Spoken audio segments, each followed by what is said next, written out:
নমস্কার বন্ধুরা, কৃষকদের জন্য এলো কৃষক বন্ধু প্রকল্প নিয়ে একটি বড় আপডেট। কৃষক বন্ধু প্রকল্পের ভেরিফিকেশন ফর্ম জমা নেওয়া কিন্তু শুরু হয়ে গেছে। তো এই কৃষক বন্ধু প্রকল্প নিয়ে কৃষিমন্ত্রী দুধকুমার মণ্ডল কি বলেছেন সেই বিষয়ে কিন্তু খুবই গুরুত্বপূর্ণ আপডেট আজকে জানানো হয়েছে। এছাড়াও কিন্তু এই প্রকল্প থেকে 30 লক্ষ কৃষকের নাম বাদ দেওয়া হবে এমনটা কিন্তু জানা যাচ্ছে।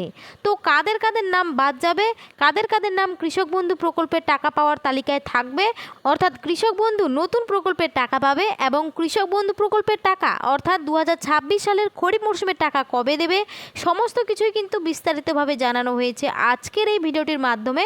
তাই ভিডিওটি কিন্তু একদমই স্কিপ না করে শেষ পর্যন্ত দেখবেন। আর বলবো, চ্যানেলে কেউ নতুন দর্শক হলে অবশ্যই চ্যানেলটিকে সাবস্ক্রাইব করে পাশে থাকা বেল আইকনটি অন করে রাখবেন এই ধরনের গুরুত্বপূর্ণ আপডেট সবার আগে পাওয়ার জন্য। তো চলুন দেরি না করে ভিডিওটি শুরু করছি। দেখুন, বলেছে কৃষকদের জন্য দারুণ সুখবর, চালু হলো কৃষক বন্ধু নতুন প্রকল্প।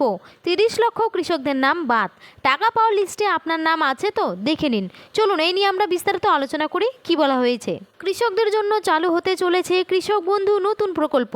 তার জন্য পূরণ করতে হবে নতুন ফর্ম। জুলাই মাসের মধ্যেই সেই কাজ শেষ হবে, কথা জানান রাজ্যের কৃষিমন্ত্রী দুধকুমার মণ্ডল। এছাড়াও তিনি জানান, পুরনো কৃষক বন্ধু প্রকল্পের উপভোক্তাদের তালিকা থেকে 30 লক্ষের নাম বাদ যেতে পারে। সোমবার রাজ্যের কৃষকদের বিভিন্ন প্রকল্প নিয়ে মুখ্যমন্ত্রী শুভেন্দু অধিকারীর সঙ্গে বৈঠক হয় কৃষিমন্ত্রীর। পিএম কিষাণ থেকে অন্যান্য প্রকল্পে কিভাবে কৃষকদের যুক্ত করা যায় তা নিয়ে আলোচনা হয়েছে ওই বৈঠকে। নবান্নের সূত্রে খবর, ইতিমধ্যেই পুরনো কৃষক বন্ধু প্রকল্পের নামের তালিকা নিয়ে ঝাড়াই বাছাই হচ্ছে। তাতে প্রায় 30 লক্ষ সুবিধাভোগীর নাম বাদ যেতে পারে। বাকিদের নাম তোলার কাজ শুরু হচ্ছে। ইতিমধ্যেই সমস্ত জেলাতে কৃষক বন্ধু ভেরিফিকেশন শুরু হয়ে গেছে। পঞ্চায়েত, ব্লক অফিসে এবং কৃষি অফিসেও কৃষক বন্ধু ভেরিফিকেশন ফর্ম জমা নেওয়া হচ্ছে। অন্যদিকে বুধবার কৃষিমন্ত্রী দুধকুমার মণ্ডলের সঙ্গে দেখা করতে আসেন প্রাক্তন কৃষিমন্ত্রী শোভনদেব চট্টোপাধ্যায়। দুই পক্ষই এই সাক্ষাৎকে সৌজন্যে সাক্ষাৎ বলেছেন। দুধকুমার জানান, শোভনদেব দীর্ঘদিন এই দপ্তরে ছিলেন, একাধিক বিষয় নিয়ে তার সঙ্গে কথা হয়েছে।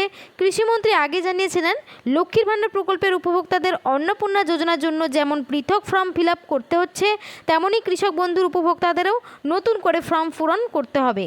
কারণ কৃষক বন্ধুর তালিকাতেও লক্ষ্মীর ভাণ্ডারের মতোই প্রচুর ভুয়ো নাম রয়েছে, ফলে তালিকায় ঝাড়াই বাছাইয়ের প্রয়োজন আছে। এবার সেই কথা মতো শুরু হয়েছে কাজ। যাদেরকে ফর্ম ফিল আপ করতে হচ্ছে তাদের নামের লিস্ট আন্দর কৃষি অফিসে, পঞ্চায়েত অফিসে এবং ব্লক অফিসে দেওয়া হয়েছে। এই লিস্টে নাম থাকলে তবেই ফর্ম ফিল আপ করতে হবে। তবে কিছু জেলার কৃষি অফিসে নোটিশে বলা হয়েছে, যে সমস্ত কৃষকেরা কেন্দ্রীয় সরকারের পিএম কিষাণ প্রকল্পের টাকা পান তাদেরকে এই ভেরিফিকেশন ফর্ম জমা করতে হবে না। এই ভেরিফিকেশন ফর্ম জমা করার ফলে প্রকৃত যোগ্য কৃষকদের চিহ্নিত করা যাবে এবং মৃত কৃষকদের শনাক্তকরণ করা যাবে।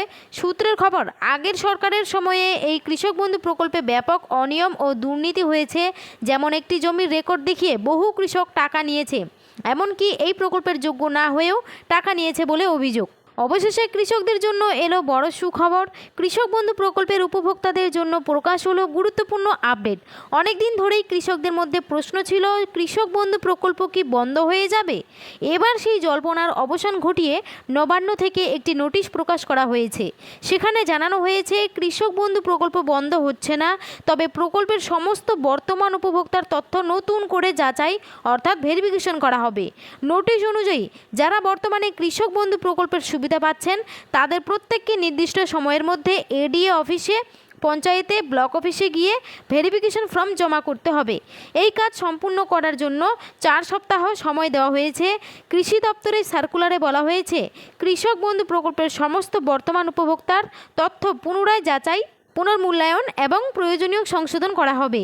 এর মূল উদ্দেশ্য হলো শুধুমাত্র প্রকৃত ও যোগ্য কৃষকদের কাছেই প্রকল্পের আর্থিক সহায়তা পৌঁছে দেওয়া। এছাড়াও কৃষক বন্ধু প্রকল্পের তথ্য পিএম কিষাণের ডেটাবেসের সঙ্গে ক্রস ভেরিফাই করা হবে।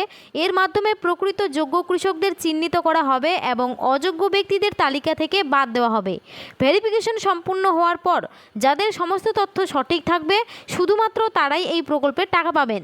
ভেরিফিকেশনের সময় যে তথ্য ও নথিগুলি যাচাই করা হতে পারে সেগুলির মধ্যে হলো উপভোক্তা ও তার স্বামী স্ত্রীর আধার কার্ডের সঙ্গে মোবাইল নম্বর লিঙ্ক করা থাকতে হবে। 2 নম্বর বলেছে ভোটার আইডি কার্ড। 3 নম্বরে বলেছে ব্যাঙ্ক অ্যাকাউন্টের কপি অর্থাৎ ব্যাঙ্ক অ্যাকাউন্টের সঙ্গে ডিবিটি লিঙ্ক করা থাকতে হবে। 4 নম্বরে বলেছে জমির আরওআর বা জমির রেকর্ড। তবে যাদের নাম এসআইআরে ভোটার তালিকা থেকে বাদ গেছে তাদের টাকা দেওয়া হবে না। তবে যারা ট্রাইব্যুনালে বা সিএ এর জন্য আবেদন করেছেন তাদের টাকা দেওয়া হবে। সার্কুলারে আরও উল্লেখ করা হয়েছে, জমা দেওয়া নথির ভিত্তিতে সমস্ত তথ্য যাচাই করে কৃষক বন্ধু পোর্টালে আপডেট করা হবে। যাচাইয়ের সময় বিশেষভাবে দেখা হবে, কি দেখা হবে দেখুন, বলেছে উপভোক্তা সরকারি স্থায়ী কর্মচারী বা সরকারি পেনশনভোগী কিনা, উপভোক্তা আয়করদাতা কিনা, তারপর বলেছে উপভোক্তার সমস্ত তথ্য সঠিক রয়েছে কিনা, মৃত বা অযোগ্য উপভোক্তার নাম তালিকায় রয়েছে কিনা, পিএম কিষাণের তথ্যের সঙ্গে মিল রয়েছে কিনা, এইসব কিন্তু বিশেষভাবে দেখা হবে।